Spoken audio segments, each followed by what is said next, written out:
Hello and welcome to this week's edition of the Squawka Talker podcast. And as always, we are here every week with a detailed deep dive into the numbers, the stories, and most likely the unsung heroes of Premier League and European football. And continuing that theme of dominance in Europe, this week we turn our attentions to Chelsea. Blues fans, as we all know, will need no reminder. Chelsea are the current reigning European champions. And if that wasn't good enough, if that wasn't enough excitement, they have brought back Romelu Lukaku to Stamford Bridge. Rom is back. And as expected, with all that attention on the glamour of the Champions League and the goals of Lukaku, it can be very, very easy to forget exactly the house that Thomas Tuchel has built. At the time of recording, Chelsea proudly boast one of the meanest, toughest, baddest defences in European football. Just one goal conceded so far this season in 6 games across Premier League and Champions League action, and that is the key stat we're going to be working off today. On the back of that, we'll be asking the big question that Chelsea fans, and to be honest, most Premier League fans want answered. How on earth do you manage to score past Tuchel's Chelsea? That is the conundrum of today's podcast. And myself, Feargal Brennan, I'll be doing my level best, I promise you, to find some sort of an answer to that one. Joining me to try and break down the numbers, make sense of it all, and maybe spot a little weakness in Chelsea's armour, we have our very own Mohammed Butt. Mo, how's things? I'm all right. I've found the thermal exhaust port on the Death Star that is Chelsea. So I've got it. I've got it right there. I'm ready to show my blueprints to everyone. Get Mon Mothma out. Let everyone know what it is. But you're gonna need Jedi skills to get at it. But it's there. I think that's fair. I think there's always going to be a weakness in these things, and Mo loves exploiting any potential weaknesses in anyone that is not Manchester United, or when he's in the mood, he will have a crack at Manchester United as well. Lending a bit of Blues expertise, we have Chelsea correspondent for Football London, Adam Newson, joining us. Adam, how are you doing? I'm good. Thank you very much for having me on, gents. Really appreciate that. Not a problem at all. Right, so obviously we're going to get a deep dive into the numbers. Jake, the boss man, has done a fantastic job digging out the stats and the numbers and the figures surrounding Thomas Tuchel, his time at Chelsea, and obviously his incredible defensive record that he's managed to build up. But Adam, I'm going to go to you first on this. I just want to build up a bit of a picture of Chelsea perceptions of Thomas Tuchel. Comes in at the end of January, back end of last season. He had around 6 months to kind of steady the ship after Frank Lampard left. And I think it's fair to say it probably couldn't have gone much better. Champions League winners, defeat obviously in the FA Cup, but secured a top 4 position and confirmed himself as being right amongst the elite across European football. And Chelsea are back and back doing what maybe the rest of the Premier League do associate them with being, which is an absolute machine, well drilled, fantastic defensively. He really has changed perceptions, but also reminded us of exactly what Chelsea are about. Yeah, I think that's fair to say.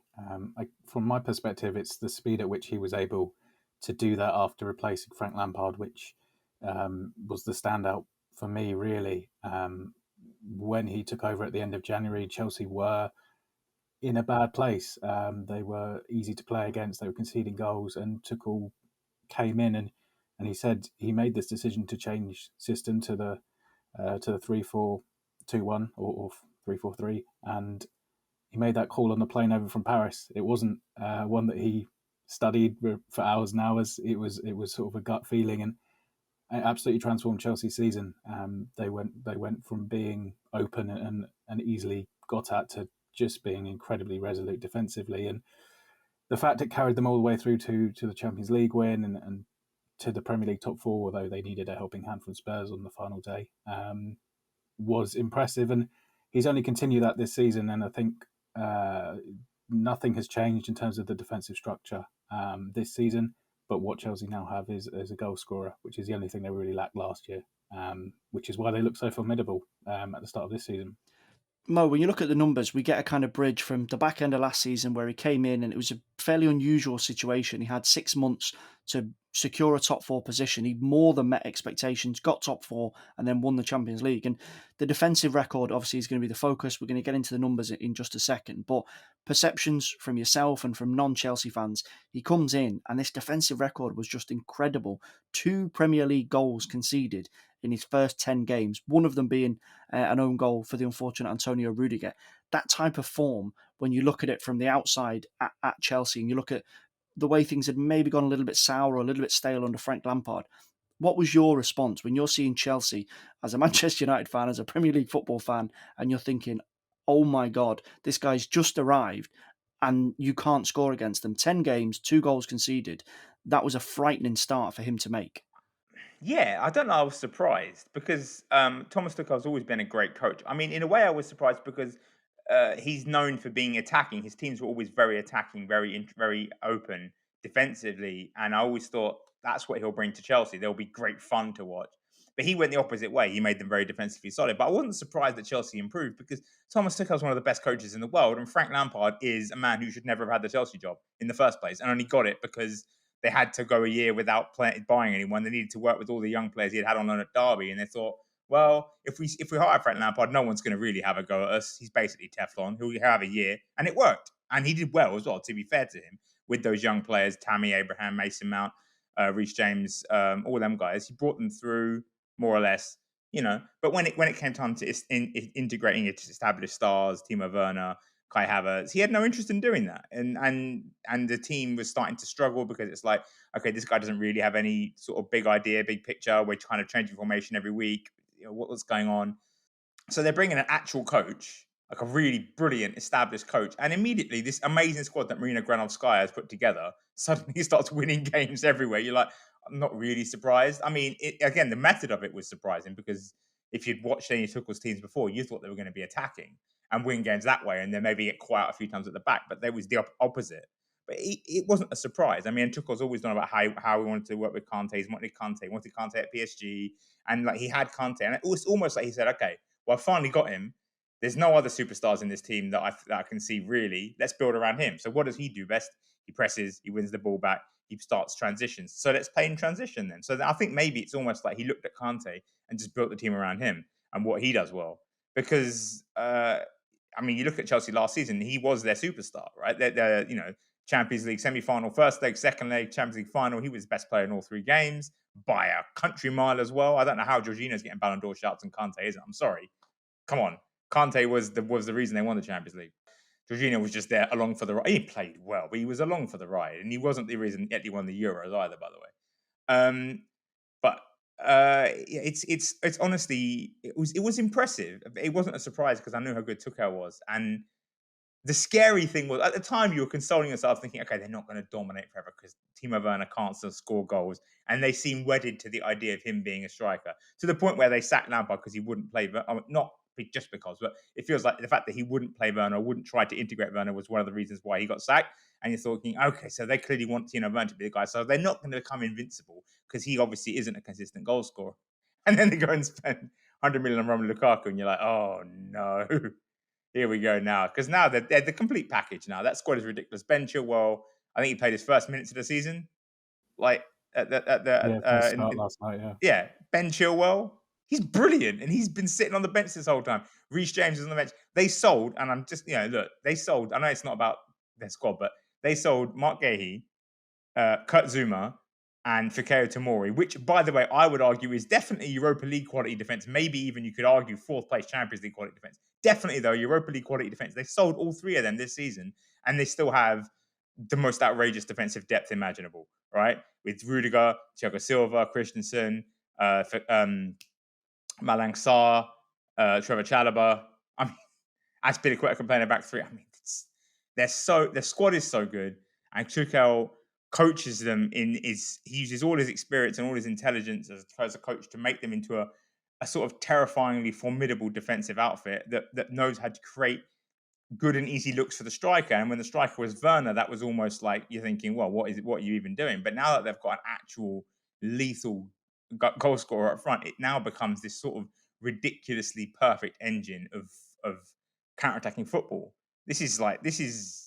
They are phenomenal. They're such a well-drilled outfit. They are genuinely incredible. When you look at in terms of performances, Adam, and alongside this, we're going to give Mo his plug. Mo's written a brilliant piece to go alongside the podcast today of how to score against Thomas Tuchel's Chelsea, what's the best way to do it. And we kind of look to approach situations when it involves Chelsea and look to make a plan and look to see how they do it. We've touched on that record Premier League, Champions League goals, just the one so far this season. And when you add together all of Tuchel's games in the Premier League and in the Champions League, they've only conceded 16 goals. Only 2 teams have scored more than 1 against them. Villa on the last day of last season, and then that kind of Alamo of West Brom when they scored 5 in April 2021. So in terms of mentality and just this steel, this ruthlessness that Tuchel has brought into the team, when you've got that record where you know it's very, very likely that when you walk off the pitch after 90 minutes, you're going to have a clean sheet, how much of an impact has that had on this Chelsea team? I think it's been huge, but I think it's a direct result of how Tuchel has put his trust in the right players in this system. You know, changing it to the back three has enabled Antonio Rüdiger to thrive in a way that I didn't think he could at Chelsea. It's enabled Andreas Christensen to absolutely realise the vast potential that everybody, I think, knew he had, but he hadn't necessarily shown on a consistent basis for at least a couple of years. And then, you know, as Mo said, you know, it freed N'Golo Kanté to do N'Golo Kanté things. He's not a sitting defensive midfielder. He never has been. He's at his best when you give him a role of search and destroy, basically, where he can go to win the ball back and then start attacks. And also, look, Jorginho has polarised opinion among the Chelsea fan base like no player I can remember. But under Thomas Tuchel, he has been absolutely phenomenal because he's been put in a structure that absolutely accentuates his strengths and protects his weaknesses. And Tuchel spoke really, really eloquently about this a few weeks ago, where he completely accepted that physically Jorginho has his limits. But if you put the right system around him, then you can get the best of Jorginho. And that's what Chelsea have got. And you see this throughout the whole team. He's essentially just put players into what would be their best roles. And they've all thrived. And going into games now, you have this expectation that Chelsea keep clean sheets, which, as you say, it gives you a belief that you're going to win every game because the quality in that attack, when you've got Kai Havertz, Timo Werner, Romelu Lukaku, Christian Pulisic, I mean, the depth of the attack is just as strong as the depth of defence. And when you have that record and you have that attack, you're going to win more games than you lose. Yeah, and I mean, to be clear, when I said Jorginho is a passenger for the Champions League games, I do rate him highly. He's phenomenal. He's an absolutely incredible player, and I do agree with Adam. I love how not hidden him, but there are players like Jorginho, like Busquets. Sergio Busquets is the paragon of that kind of player, the ball playing defensive midfielder who can't really get around. Pirlo was another kind of player, although he was a bit more extravagant with his passes. But Jorginho is very much like a Busquets, right? That's why Guardiola wanted to sign him for Man City. But with a back four with 2 defenders behind him, he gets a bit like, even if you put him as a lone sitting midfielder, it can be a bit exposed unless the entire team is playing very, very high intensity passing and pressing football like Sarri did at Napoli, which Chelsea aren't going to play because they don't have the players necessary to do that. So, but putting 3 defenders behind him, just like Barca did last year with Busquets, actually. Barca were looking really, really rubbish last year. They switched to a 3-5-2. Suddenly Busquets is like, oh, I've got cover. And he just started exerting his influence on games. It's like the same thing has happened to Jorginho. Like, the switch to a back 3 is like, oh, okay, I'm not going to constantly be chasing massive of space around me. If someone runs to the side of me, Rüdiger will just step up and deal with him. I can just stay where I am, more or less. Right. And so you look at Jorginho, and I mean, tackle numbers, he racked up quite a fair few tackles, I do believe, in the last stages of Champions League. So I agree with Adam. I think the best way to describe it is square pegs for square holes, right? There are no square pegs in round holes in Chelsea's team. Everyone is where they need to be. Everyone is in the exact right place they need to be. And everyone is playing to their absolute maximum. And he uses everyone brilliantly. He keeps everyone more or less, I think, happy. I'm not entirely sure if there are any unhappy players in. I think Callum Hudson-Odoi wants to play more. Callum Hudson-Odoi, is probably the one now. Yeah, he's the one that wants to play a bit more. But other than him, I think everyone else is pretty much just happy. And it's like, keeps him using. I mean, again, Ben Chilwell, and I'm sure he'll take over the starting slot eventually because he is better than Marcos Alonso. But he's played one game all season. You haven't heard of people having like, I want to play more. Like it's been. I mean, I know it's only early in the season, but he literally hasn't even come off the bench. I don't think like once. Like it's Once, yeah, once. against Zenit. Like, That and was it. he's Ben freaking Chilwell. He's brilliant. Costs like 40 million, 30 million. He's really 50. good. And like the fact that he hasn't even said one thing about, oh, I want to play a bit. He's just chilling because he knows Alonso's playing brilliantly right now.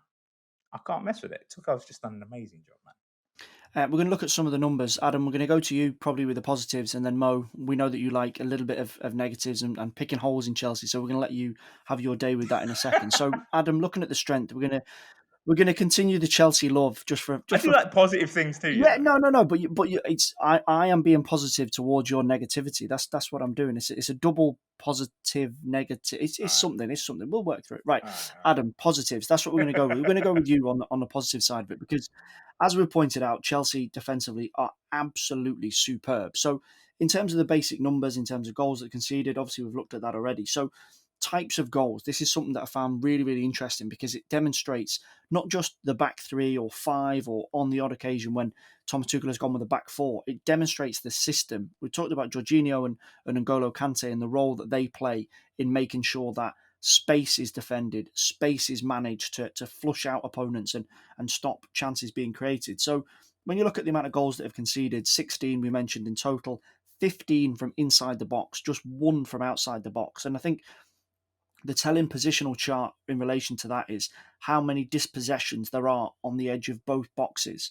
From an attacking perspective, Chelsea have only lost 5 balls on the edge of the opponent's box, which is vital in stopping breaks. And that kind of rings through in the numbers because they've conceded 0 goals based on fast breaks because they just do not lose the ball in that area of the pitch. And then on the edge of their own box, it's just 2 goals conceded. So it shows the strength, as you mentioned there before with Jorginho or with Kanté at times, that they've got players in positions that know, A, if we lose the ball, this is how we stop a team breaking on us. And B, if we don't give the ball away in this part of the pitch, we're not going to concede that type of goal. Obviously, it's massively weighed heavily in terms of goals conceded inside the box, but the system backs up those numbers that you've got players in the right area of the pitch to stop certain types of goals being conceded. Yeah, exactly that. I think if you have a look at Chelsea's average position maps in and out of possession, you will see that Chelsea attack with 5 players and defend with 5. That's kind of what Tuchel's done since day one. So you'll have the back 3 and you'll have the 2 central midfielders as your protection if you lose the ball. And in attack, you'll have the 2 wing backs really high and you have the front 3. And that gives Chelsea license to be expressive in the final third, which they are far more than I think a lot of people perhaps realise. They look at the defensive numbers and think that Chelsea are a defensive team, which is not the case. But if you lose that ball, then you've got the 5 back. You've got N'Golo Kanté ready to snap into a challenge. You've got Jorginho positioning himself in the right areas. And then you've still got that back 3, which complements the 2 in front of him really well. Rüdiger is quick across the ground. Thiago Silva is ridiculously good for a man who's now 37.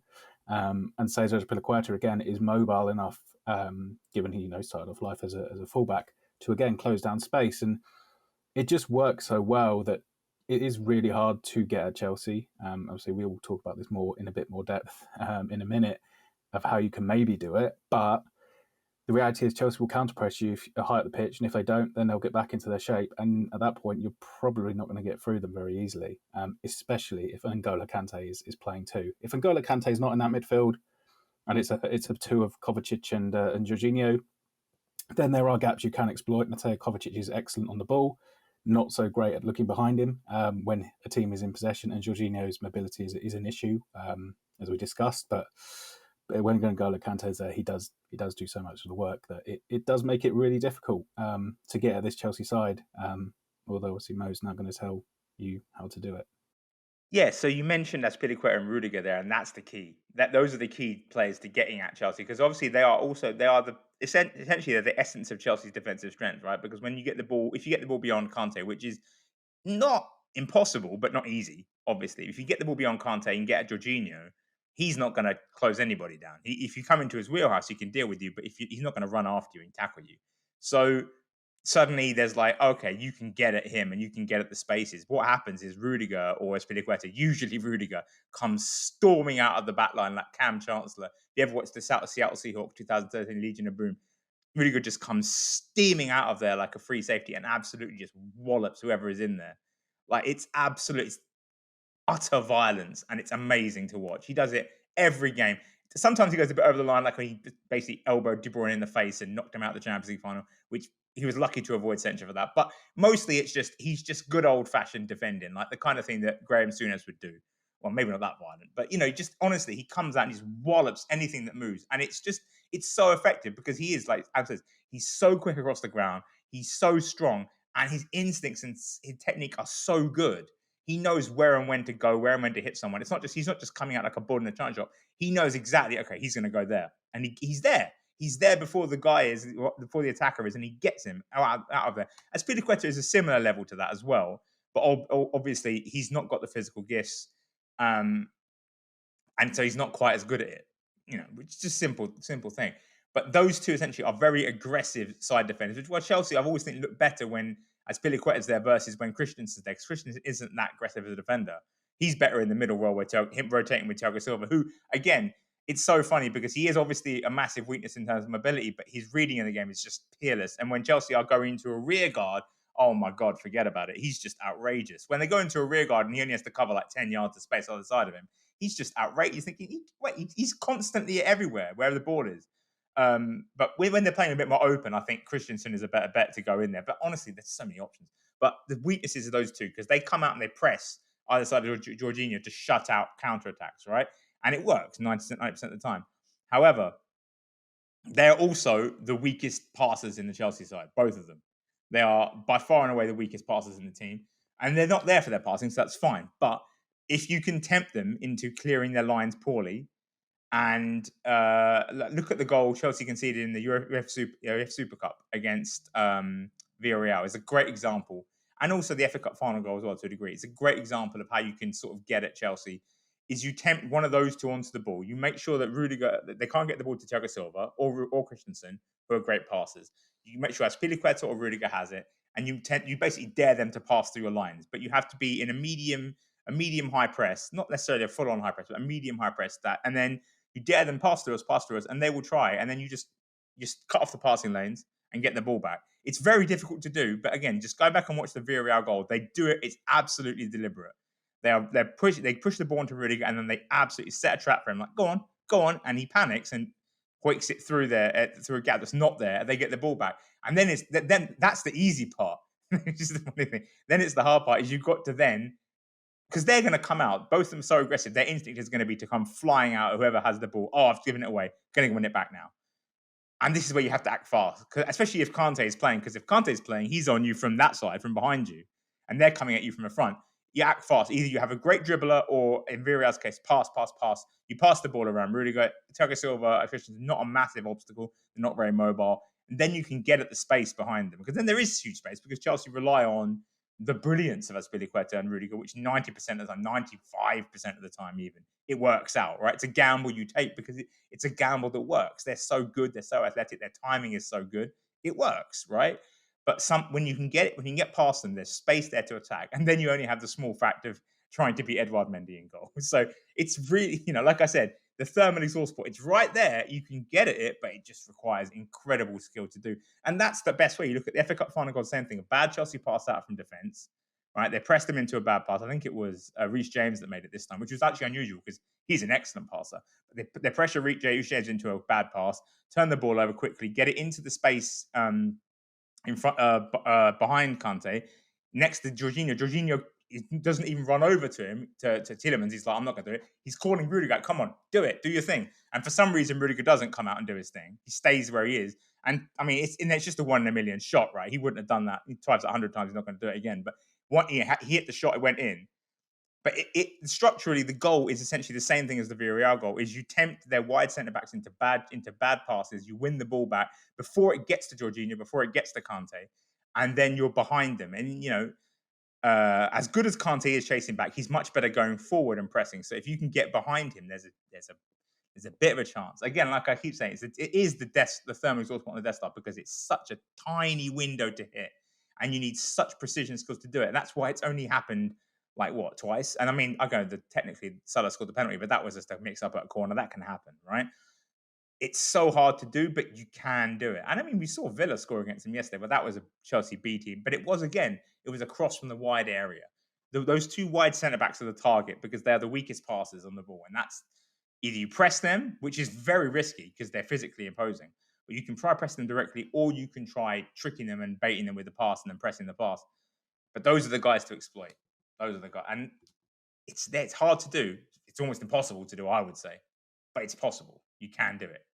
I feel duty bound just to say that there was a handball in the build up to the FA Cup final goal from Reece James's pass. But hey. That is true. Indeed, Adam, when you look at the numbers, and Mo makes a good case for the fact that there is something that can be got at for Chelsea if you want to score a goal against them. And you look at dispossessions in certain parts of the pitch, and we talk about Azpilicueta on one side, Marcos Alonso on the other, and then that back three unit. In their set positions, 34 dispossessions for Azpilicueta's side, 30 for Alonso's. And then when they move into advanced positions, that goes up. So you do get this sense, as Mo said, if Azpilicueta pushes forward, that goes from 34 to 37, and then even more so on Alonso's side, where it goes from 30 to 36. The difference between that when they're in real backs to the wall situation, Azpilicueta 6 and Alonso 5, when they're back in their own defensive quarter of the pitch, they don't give the ball away there. And then when you add in this idea that on the edge of the box, they don't give the ball away much, that is the key area of the pitch. That if you want to score a goal, you want to win it either with Azpilicueta or Alonso advanced, or in that space between the two wing-backs and the wide centre-halves. Because if you do something ridiculous, like get it and look to square it into the middle, Jorginho and Kanté are just policing that space and you won't get a shot off and you won't get a goal. The idea is that you want to attack those spaces and look to force errors from individuals. Do the numbers bear out from when you watch Chelsea and you watch when they do lose possession, when players do get, as Mo said, kind of tempted or maybe tricked into certain scenarios? Do you get the sense that if the ball is lost in those positions, that's the most likely way that Chelsea will concede a goal? Yeah, I think that's probably the fair way to put it. And as you know, as I said earlier, Chelsea do attack with 5, and the 5 includes the wing back. So there is space between them and the wider centre backs there if you can get at it. As Mo said, it's not easy to do that. You have to either reclaim the ball off one of these guys or intercept a pass. And yes, Cesar Azpilicueta isn't the most daring with his passing, and he's not necessarily the most clean technically. Same for Antonio Rüdiger, but it's not easy to do that. But if you can, then and if you have wide players who have speed, then there's every chance that you can reclaim the ball and transition quickly, and then you can actually expose this Chelsea defence. The problem is that, as we touched about, as Azpilicueta is safe usually with his ball progressions. Antonio Rüdiger takes more chances, but that's because he is chaos, and I love him for it. But again, even if Antonio Rüdiger does play a poor pass, he has that recovery speed that he could actually get back, which is why it is just so difficult. And it'll be interesting to see how Chelsea progress this season if there is an injury to one of these players, which I think is potentially where things could shake up for Chelsea. If Antonio Rüdiger goes down, there's not a natural replacement for him at left centre-back. Chelsea don't have one.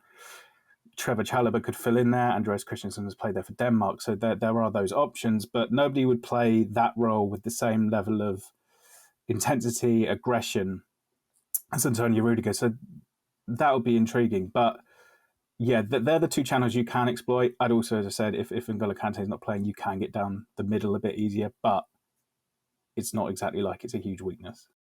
I mean, this is the funny thing about Chelsea, isn't it? Because I've just gone on a whole little rant about how Azpilicueta and Rüdiger are the weaknesses, but they're also the strength, and I would argue the emotional core of the Chelsea team. Like, so much of the way that Chelsea play is keyed off both of those guys, and it's like the biggest strength is also the biggest weakness, because I think, like you say, if Rüdiger goes out, there's no one that will play the role even remotely like him.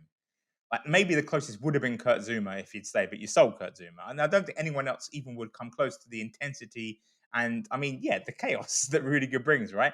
And I think it's so often you watch Chelsea and you're thinking, oh, they're going to get at them. Oh, no, there's Rüdiger.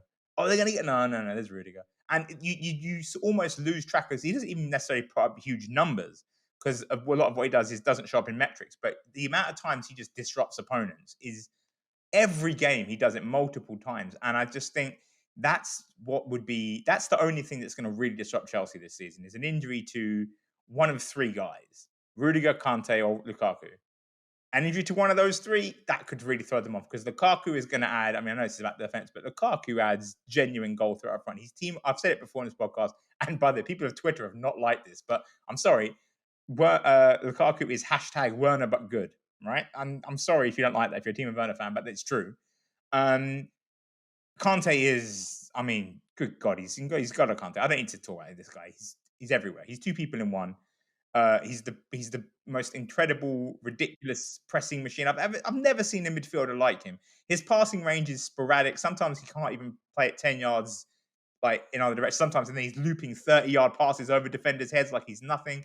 And you're just thinking, what is going on here? But then like I'd never ever think. I mean, I'm a midfielder. I'm obsessed with midfielders and playmakers. I never ever thought I'd rate a midfielder that passes as erratically as Kanté. But oh my God, if he isn't just one of the most incredible footballers I've ever seen. He dribbles with the ball like a winger. He tackles like Gary Medel. It's just he uses speed as a defensive weapon like Jordi Alba. He's just all these great players in one. It's incredible. And then Rüdiger, as we said, he's the defensive anchor. He's the key. His energy. Azpilicueta also is a leader and is important too. But Rüdiger's energy and athleticism and instincts are so huge to the way they defend. So if injury to one of those three guys, maybe one of those four guys, if you include Azpilicueta, that's going to really throw Chelsea off. Otherwise, it's hard to see. And I mean, even with the thing with Kanté as well, is even then, with Saul now, they might be able to do a decent approximation of him, at least pressing forward, not necessarily tracking back. But Saul has to get settled. Obviously, we'll see what we've seen him so far has not been that impressive.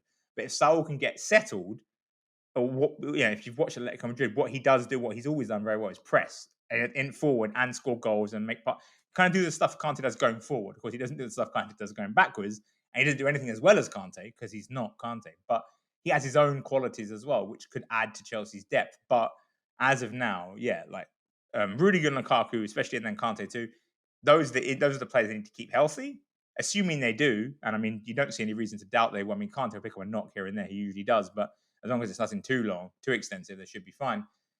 It's hard to look past Chelsea both winning the Premier League, I think, which is, I don't want to say a given because it's September, but if they don't win the Premier League, something's gone terribly wrong. They are by far the strongest squad. Marina Granovskaya, again, I keep saying her name because no one does.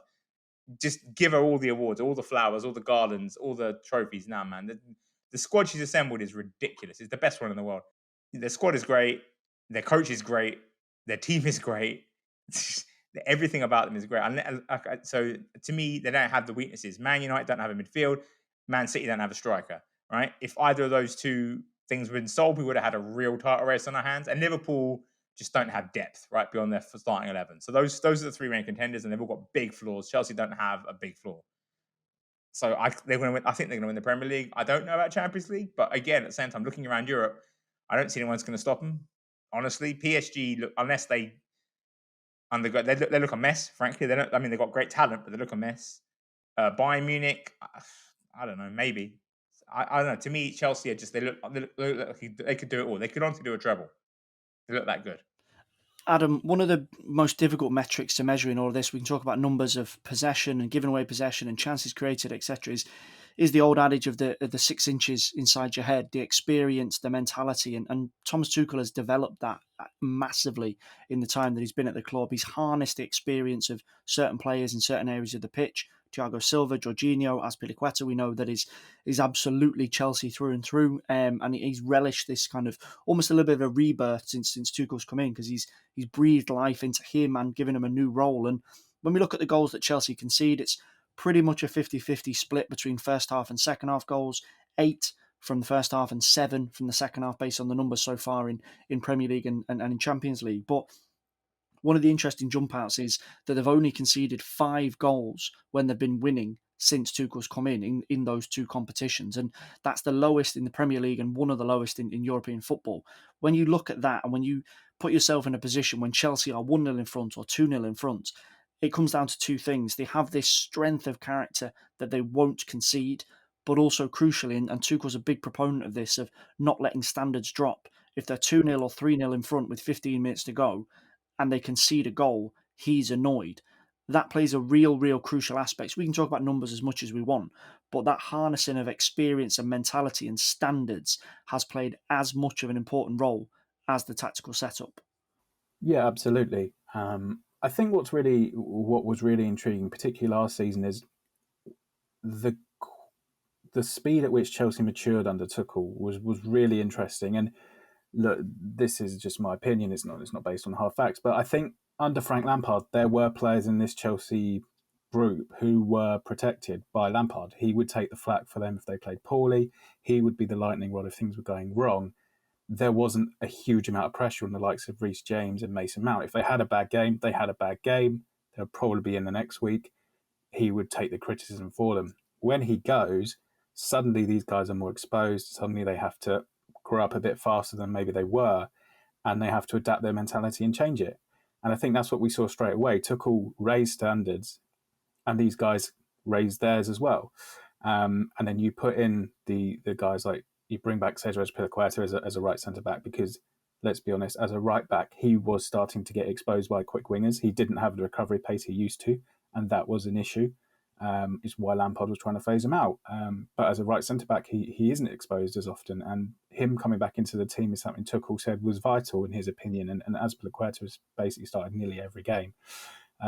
Same for Rüdiger coming back in. Thiago Silva has become increasingly important, but then he goes out of the team, and Andreas Christensen suddenly comes in for 3 months and he's got the nickname of Danish Maldini now. That's the level of improvement that he's had. So all across the pitch, we've spoken about Jorginho as well. All across the pitch, there's experience and know-how and nous, and now there's a real hardness to this Chelsea team that I think Romelu Lukaku's actually only helped because he is a winner, he is experienced, and yes, and I know we're talking about the defence, but yes, Romelu Lukaku has changed the way Chelsea attack a little bit. Obviously, last season with Havertz and Werner and Mount, it was a very interchangeable front three. There was constant movement. It wasn't as necessarily easy for defenders to pick up a man, whereas Lukaku's far more stationary in the middle. You know he's going to be there. Not that that's impacted him at all. He's made a great start. But there are teething problems within that Chelsea will work on and improve. But in terms of defence, we just talked about there, Chelsea don't give the ball away much on the edge of the area. If a team does try and press them now, they do have Romelu Lukaku to hit. And I do think that's another way of releasing pressure on them when they are defending, as we saw against Liverpool at Anfield with 10 men. Last year, Chelsea go down to 10 men against West Brom, concede 5. What happened? Absolute madness. But Chelsea go down to 10 men at Anfield this time. They can defend it. They can go back to the wall now. They can show that mentality you've just been speaking about there, and they have an outball in Romelu Lukaku that maybe they didn't have with someone like Timo Werner, who is going to hair after it, not to be too harsh, maybe miscontrol it, and then give away possession again to an opponent, whereas Lukaku is a bit more of a safe presence. So it's just another way that Chelsea can defend games now, having Romelu Lukaku there as well. It gives them that outball. Yeah, I think that's as you say, Adam, that's as important as the defenders that we've been talking about, defenders doing defending. When you have a striker like Lukaku who is so versatile. Mo, I know obviously you're a massive fan of Lukaku, and I've been so impressed with him coming back. I just think so many of the kind of tired comments that we've all had to sit through and listen to about Lukaku, he's absolutely blown all of them to bits in the space of a few weeks of being back in English football. And as Adam touches on there, he's so versatile. If you need him to help out in terms of a defensive role, if you need him to help out in terms of stretching teams, you can do that. If you need a moment of absolute quality where he just brings the ball down, beats a few players and scores, if you want him to help the likes of Mount and Havertz, he can. He can almost do everything. We're kind of searching, we talked on one of the shows a few weeks ago, this search for the best number 9 or the best centre forward. Romelu Lukaku has demonstrated in just a month of being back in English football that he is just so good at almost every aspect of being a centre forward. I mean, yeah, God, Lukaku can do almost everything. He's a crazy rounded striker. I mean, I've called him before a 6'3" Chicharito Hernandez, right? In the way that he runs the breaking. I've called him Werner, but good. And that's all of that is true, but he's also got so many other strings to his bow. Conte has finally taught him how to have a first touch, which was always the big knock against him. Now sometimes he miscontrols it, but sometimes the ball sticks to him like glue now. His ability to turn defense, which was always huge. I mean, there's that famous video of him doing it to Jamie Carragher like 10 times. He does it he's even better at it now. It's like kind of frightening how good he is at it now, where he turns defenders with his body. He's learning how to use his strength more. He's always had great power, but he's never used it because he wasn't that kind of striker. And he's learned how to use it now, which is frankly terrifying. The way he just devoured Pablo Mari and the whole Arsenal defense, but Pablo Mari in particular, against Arsenal on his first game back, you're thinking, oh my God, here we go again. And yeah, like you said, he's versatile. He can help out in many ways. And one of the ways he helps out, obviously, defending near posts. On the corners, you always want to put a striker there. He's great at that. He's got 5 clearances. Only 4 strikers have more. 4 forwards have more. Sorry, Richarlison, Harry Kane, and Christian Benteke and Patrick Bamford. Sorry, and you look at those guys, and that all makes sense. Kane is another one that I would argue. I mean, when he's in form, Lukaku's rival almost to be the best striker in the Premier League. He's the other one. Great all-round player, and Lukaku is just as all-rounded as Kane is. Really, in different ways than Kane. Obviously, he's not the same player.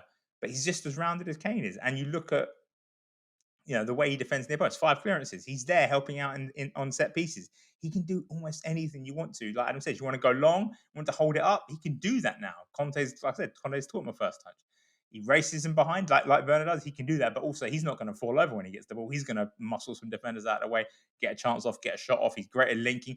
Him and Werner are going to develop. Him and England's Thomas Müller, Mason Mount, are going to develop an incredible relationship going forward. You can just tell. Mount is I always wondered, I could never pin down what the hell Mason Mount was. I was like, is he Deco?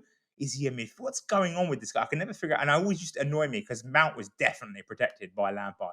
I don't think he came off at all under Lampard, maybe like for 10 minutes in one game. He played like every single second. And I always just think, it's because he runs around a lot. And because under Lampard, that's what he did do. He ran around a lot. And it looked like, oh, that's what it is. You just like his effort. But under Tuchel, we're seeing, like Adam says, Tuchel raised the standards. Mount responds to those standards. And what I've been trying to figure him out the whole time. And I finally figured out is that he's Thomas Müller. He doesn't necessarily shine when no one else is shining. He's not like the primary playmaker going to side the pass through or something. But when the other playmakers get going, suddenly he's always there in the right space to link with them, either with a pass back, a run off the ball, a shot. It twigged by watching England because, of course, Chelsea don't necessarily play, unless Ziyech is playing, don't really play with a primary playmaker as such. But watching him with Grealish, I was like, oh my God, he's Thomas Müller. Because like Thomas Müller, the way he interacts with Lewandowski, it's the same thing. And I'm thinking, and so now we're going to see it. Over time, Lukaku and Mount will develop a partnership where Mount's just constantly moving into spaces where Lukaku needs him to be. He's always available for the 1-2 or whatever like that. And we're going to see that. I'm almost certain we're going to see that develop over the course of the season. And by the end of it, maybe not the end of this one, maybe sometime in the next season, they'll be symbiotic. It'll be like instant connection. They'll pass. He knows exactly where he has to be. That's what Mount is. In my mind, it's Thomas Müller. And a Thomas Müller with a striker that moves as intelligently as Romelu Lukaku is just terrifying. So, Adam, looking as if we had a goal scorer building machine in front of us, we've kind of built a picture of the goal that Chelsea are arguably, we're talking about this incredible defence, but the goal that they're arguably the most vulnerable to concede. We've highlighted this idea that the space between the 3 centre-backs and the wing-backs is the best place to win possession from Chelsea. It's the most likely place that you will win possession from Chelsea. But the crucial aspect there is they are the crossing zones. They're the zones of the pitch where you expect crosses to be delivered in the box. And then just as an opposition, when you think, we've got something on Chelsea, they've only conceded 1 header in that block of games since Tuchel has come in the Premier League and the Champions League. So you're almost gazumped from a fullback point of view. If you get forward, you pinch the ball from Azpilicueta, you pinch it from Alonso, and you look to put a ball in the box because you've got Rüdiger, you've got Silva, and you've got Christensen that just head it away like they're playing on the beach. So given the fact that they do concede a comfortable more majority of goals inside the box, 15-1, as we mentioned before, the goal that they probably concede the most is a low ball into the box, which is finished off, or a run to the byline and a cutback and a finish. Are they the goals that Chelsea are most vulnerable to concede? Yeah, it's obviously hard to say because they haven't conceded many. You look at that West Brom game, perhaps, even though there is the caveat that it was against 10 men and Chelsea did concede a couple of lower crosses into the box. Maybe that is the avenue you go down. But firstly, as I say, they were down to 10 men, Chelsea, and from memory, I don't think N'Golo Kanté was playing.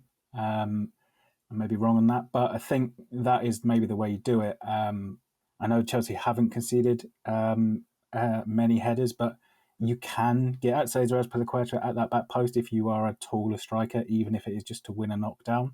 Maybe that is another avenue. But there are not many, and very few teams are maybe not confident enough to step up and really press Chelsea that high for fear of leaving themselves exposed. And as we've just been talking about, you leave yourself exposed now, you've got Romelu Lukaku to deal with. You've got Mason Mount, who does make very intelligent runs forward at times. And then you've got Kai Havertz, another guy who, again, is great at interpreting space and finding it and moving into it. And then you've got Timo Werner, Christian Pulisic, and a lot more players too. So try low cross, see how it goes. Might work for you, probably won't. And then you've got to try and find another thing to try and get at this Chelsea defence. Mo, you look at that, you look at the types of goals that Chelsea concede. We've talked about areas where they can be pressed. We talk about a physical, tall striker or a wide midfielder that can look to press Azpilicueta or Alonso on the other side and then get balls into the box. So if we're looking to build this striker, if we're feeding all this data into the striker building machine, we need someone that is good in the box, doesn't necessarily have to score headers, but can finish efficiently inside the box from balls being delivered out wide. What's the picture that you're getting in your mind? I can see the cogs whirring in your head. You must be building up a picture. You need someone that can score in the box, but doesn't necessarily rely on headers. It's Real Madrid's number 9. It's Karim Benzema. He's the best. He's the most rounded striker in the world. He actually scored against Chelsea last year. One of the people that did. He's the guy. He's ideal. He can score headers. He can score low shots on the ground. He's got elite movement, fantastic movement. He's very selfless. He's not always just going to be parked in the box. He's going to move around. He moves all around the pitch. He can attack. He can come in off the left, so he could attack Azpilicueta directly with the ball if he wanted to. I don't know that the rest of Real Madrid's team is set up to handle Chelsea.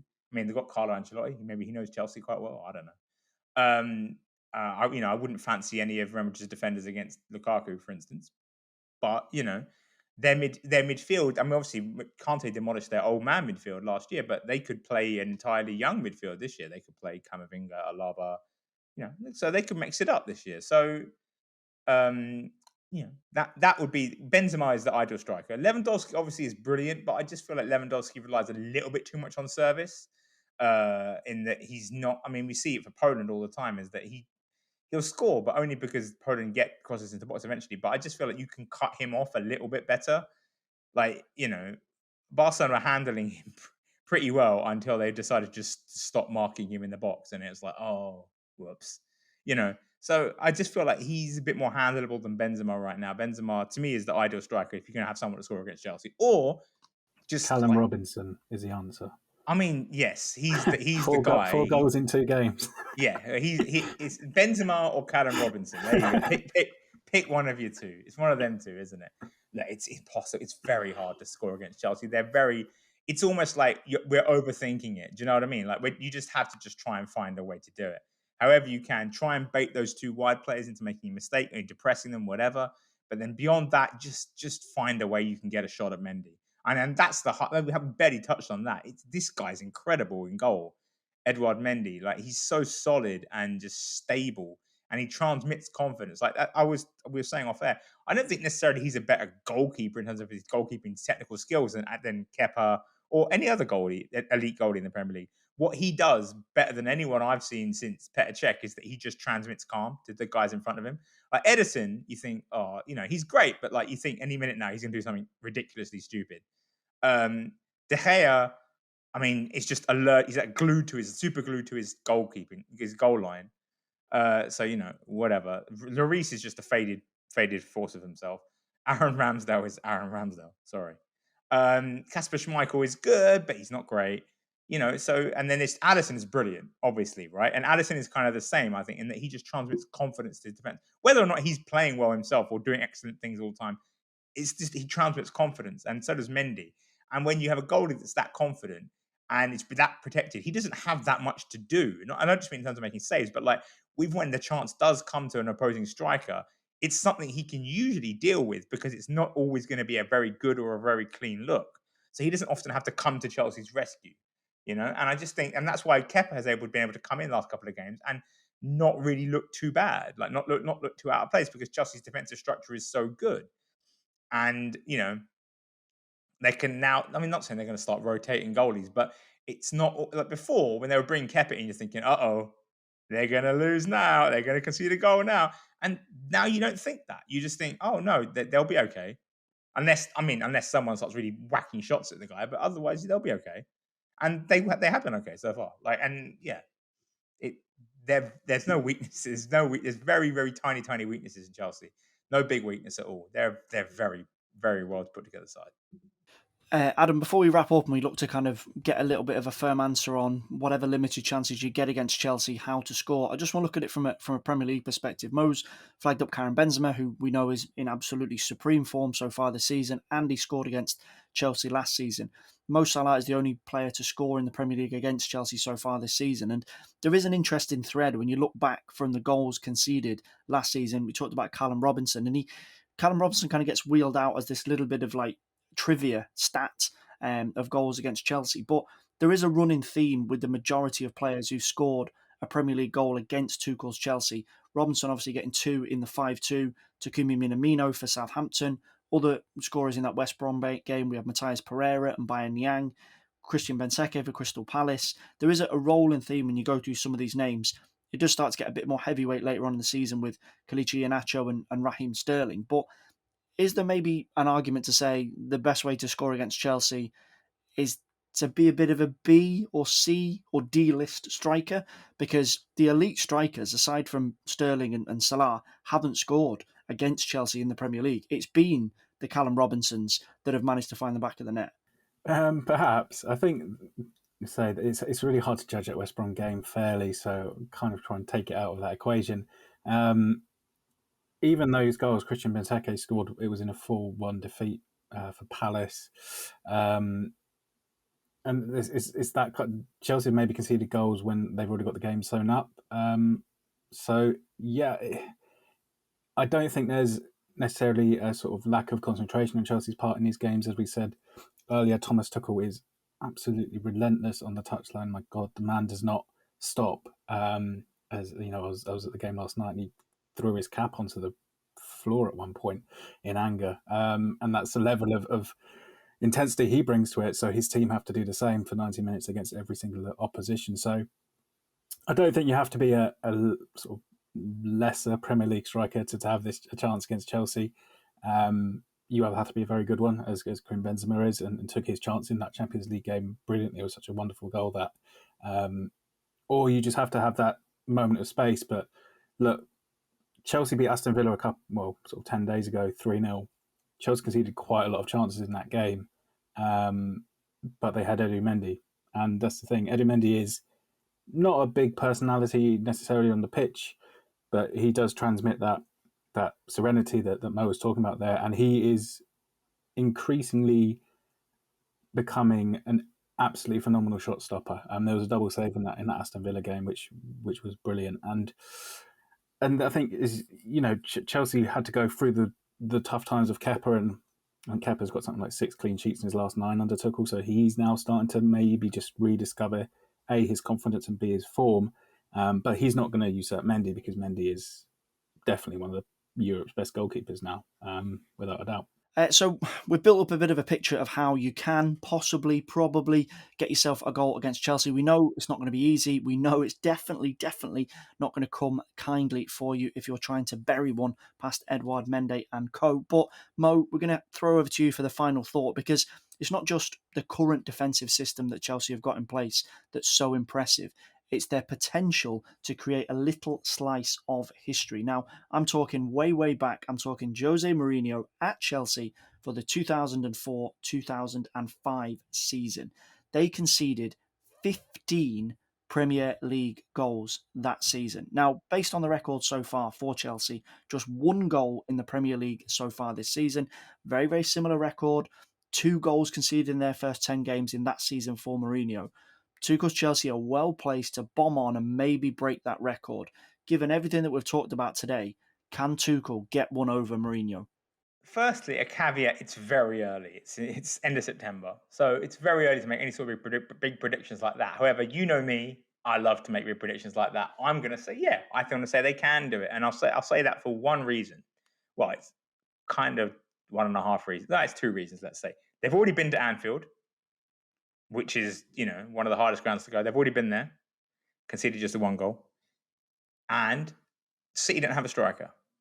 Now, if City had a striker, Harry Kane, let's say, Erling Haaland, let's say, I would say that City, with the way that they play football and move the ball around and manipulate space and set pressing traps like they would do against Chelsea's wide defence, City would score, I'd say, between 3 and 5 goals over the course of the 2 games they play. And that would be enough for me to push the total over the course of the season, where you will concede the odd goal here and there, over 15. But because City didn't have a striker, they haven't signed someone, I would be amazed if City scored even 1 goal against Chelsea across the 2 games. Admittedly, I could look very foolish because they're playing Chelsea next. But honestly, I would be surprised if City score even a single goal across the 2 games against them. So I think they can do it. Obviously, September, there's a long way to go, but they are phenomenal. They are really well stocked. Barring an injury, obviously that's the other caveat, barring an injury to Rüdiger, an injury to Rüdiger, I'd say no, it's probably going to go because he's so important to the way they defend and their clean sheet record, and as we discussed, their system. But barring an injury to Rüdiger, yeah, if Rüdiger stays fit all season, if Kanté stays fit most of the season, yeah, they can do it. They can break that record. It's not an easy record to break. It's a phenomenal record. That was a phenomenal Chelsea team under Mourinho. But this is a phenomenal team under Tuchel. It's a phenomenal team. And their defense is so good. Their attack is so good. Their squad is brilliant. Their coach is brilliant. We've said this already. Or the players are brilliant. Their only weakness is like a thermal exhaust pot on the Death Star. It's a tiny little thing. If they can keep Rüdiger and Kanté fit, they can break that record. Because they've been to Anfield, and beyond City doing a madness, which I don't see they can do without a striker. I don't see it happening. You could argue, yes, Man United have one of the greatest goal scorers of all time, but they also have a midfield that's made out of crepe paper and paper mache. Kanté will eat that midfield alive. So the ball won't even get to Cristiano Ronaldo for him to score goals. Yeah, I would say, yeah, they can do it. Won't be easy, but they can do it. Premier League managers, take note. There is a way to score against Chelsea. It's not easy, but there is a way. Interesting little tidbit that I've just dug up as part of a bit of last-minute research. Raheem Sterling is the only English player to score a Premier League goal against Chelsea under Thomas Tuchel. So, alongside Callum Robinson, Raheem Sterling, you're in good company. Right, guys, Mo, Adam, thanks so much for your time on this Chelsea-focused podcast. Great to be with you. No worries. Thank you. Thank you for having me. Great stuff. And thanks for listening to the Squawka Talker podcast. We'll be back here again next week, getting stuck into another Premier League topic. Don't forget to check it out then, and we'll speak to you very, very soon.